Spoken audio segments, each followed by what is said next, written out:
Ndi Igbo ekele mụ na bịakwa m ọzọ ka nsi abịa biko nunu mana kemgbe izuụka gara aga ha na-ekwu okwu na efele mbụ bụ Evangelist Ebuka Obi why you heal for this young girl, why you do for the person, the girl, the blind, where bịa na-ajụkwa ya ka ihe ọ chọọ ka emele.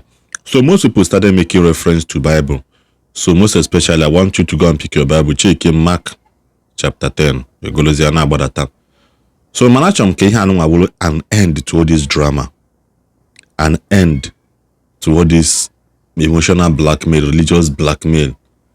Na-aga na efele mbụ maka na ụfọdụ ndị na-asị na ke nke bụ n'efu na mmadụ polisi ị na-asị ya ka ihe chọọ ka emeli. So now referring to this Jesus case now, the Bible made mention of two things according to counsel we na according to this pastor, this man of God.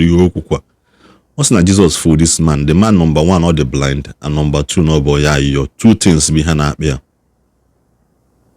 Or the blind and none are. So a way joy and walk a hicho, Kemeri, know that Jesus afro and walk up police. When I want to know the desire of your heart, Oga, what do you want?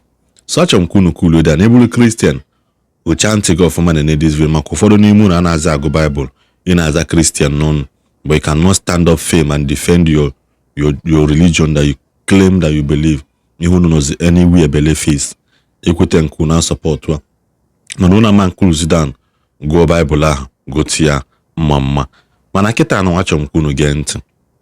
Ebulukwano onye nara abụ Christian ịbụ onye omenala bụrụ onye na-eme ndị mbọ na ndị egede the na video anụnwa so that ka iwe je kọlụ ndị ọzọ maka ụfọdụ n'ime unu anaghị unu akwụkwọ na Bible bụ akwụkwọ mbịala mana unu chọrọ ikwu okwu unu asị na ọ dịkwa na Bible Jizọs jikwa wee mee nka mana the end of the day sikwa na datin bụ akwụkwọ mbịala so that akwụkwọ mbịala being holy Bible ahụ I believe in ya jekwa gekwa ntị ka ịnụ ihe okwu maka achọrọ m ilecha video anụnwa lesi ofu ihe mwe na abu ya bage na brain. Imana, you shouldn't just open your mouth and judge Evangelist Ebuka Obi n'ihe me between yana that blind girl and akpo miracle. Na end of this video, na na chiata azozo. Hold on. Number one, number two, take note of that. Two different things. Hold on. Onye na polisi nwere mpanado. Ila ni nyeri ego. Money megara anya ka o megide. Onye o man coach. Bible so onye yo megide. Onye arịrịọ polisi. What na bụ Jesus onye Nazareth na-agafe. Mgbe Bartimaeus nụrụ na ọ bụ Jesus onye Nazareth na-agafe. O wee malite iti mkpu sị.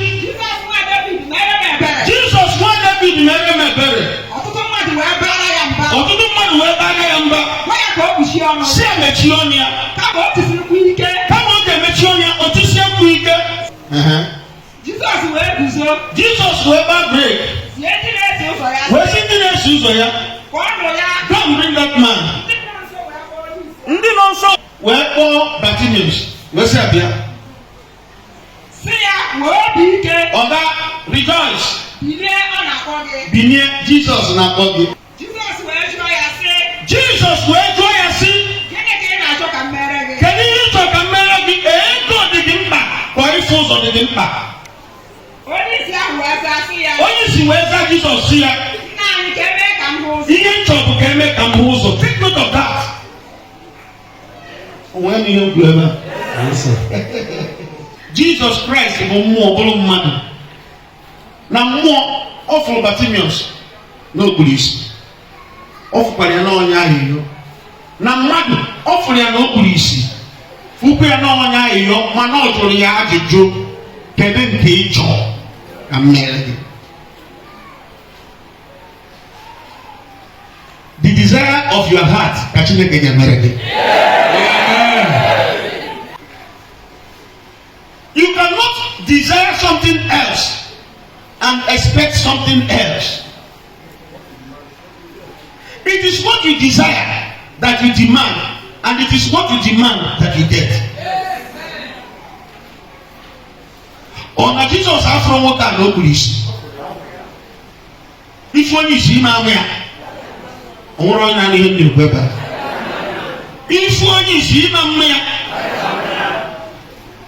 ọgwụ na anyị ya emechi na anyị aghọ oghe ị na-ene ya anya ihe ama na onye a ga-afụ ụzọ from ebe ahụ ọ na-ewesi kpọtụ ya na otu esi duru ihe na-aga ọkwa ịmaga na onye isi iseburugoro ya na-adị ịmaga na ọ ya na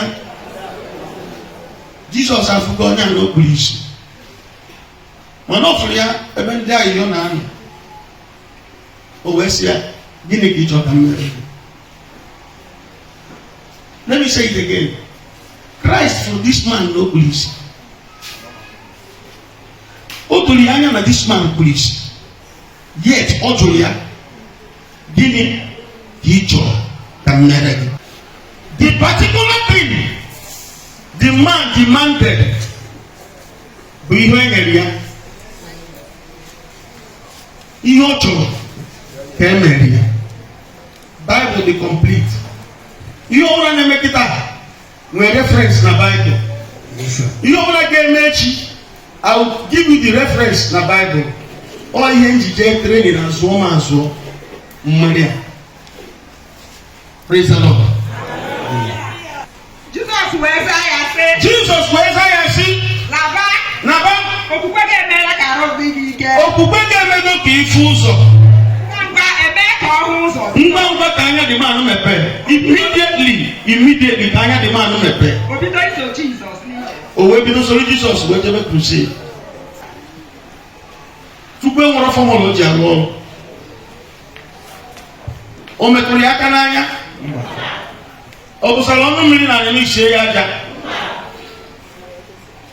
Ọ sị ya mee gịnị? Ife o ji gwu ya bụ okwu ọnụ. Omitikwu onye isi ebe ọzọ metụ ya aka n'anya ọfụgo ụzọ. Omitikwu onye isi ebe ọzọ buso ọnụ mmiri na anyị ichie wite aja tee n'anya si aja esa ihe na mmiri ka ọ fụ ụzọ.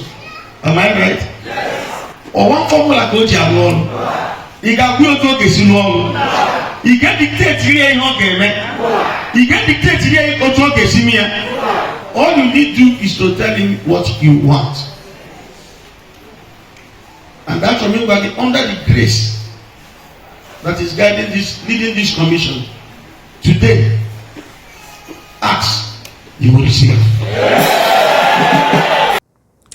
I'm kissing and the video ne like ile hina ngwa kabaru subscribe online na channel like we notification gikiwe mwekene nwetokwa notification bobo na the video ofu ikabazi yaro ti ihe obona dị gị n'uche na the comment section share this video ka o wee gaa viral maka na ihe na-ewu na ụfọdụ anaghịzi aklike ime investigation ụfọdụ anaghị like ime ego Bible because as a Christian you know the ihe what will you do? Run to your Bible, check here onwego ebe ihe me before. What is the outcome? What are the points noted? Ask God and the Holy Spirit to give you God's understanding. Maka ego Bible ka nwoke nke dibia ọzọ si agụ enwe dibia na agụ otu Bible na wetebe ebe a. Ego Bible like that, like a storybook. It becomes a storybook. He also according to each okobology. In our water. So in our Bible, ask for understanding, ask the Holy Spirit to guide you. Secondly, ka isi agụ akwụkwọ abụrụka onye ọzọ si agụ ndị ya bịa gụcha mụ na gị na-abụ mgbe anyị na-aga school Macmillian ndị ya gụcha ya ghọta ihe teacher sị gị oke n'ime ihe anụ agụ wepụtara m ihe ọ na dị otu a. That is where understanding comes in. Nwekwa ndị ya bụ ha gụcha ha sị gị na aghọtara ha agụ ihe dị amfịa na anyị agụchago storybook nke agụcha nke ọzọ, but at the end of the day what did you learn?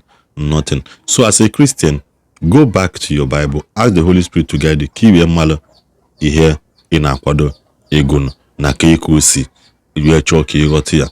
Maka Bible is the ultimate. So I have not come out to judge Evangelist Ebuka Obi, but I'm here to also give you 10 kobo cents ka ị ga-eghọta sị na ihe a na-eme bụ ihe mmụọ na onye na-achịkwara aja bụ oke mmụọ. Ekene m unu, subscribe unu ka ọ dị na mgbe ọzọ.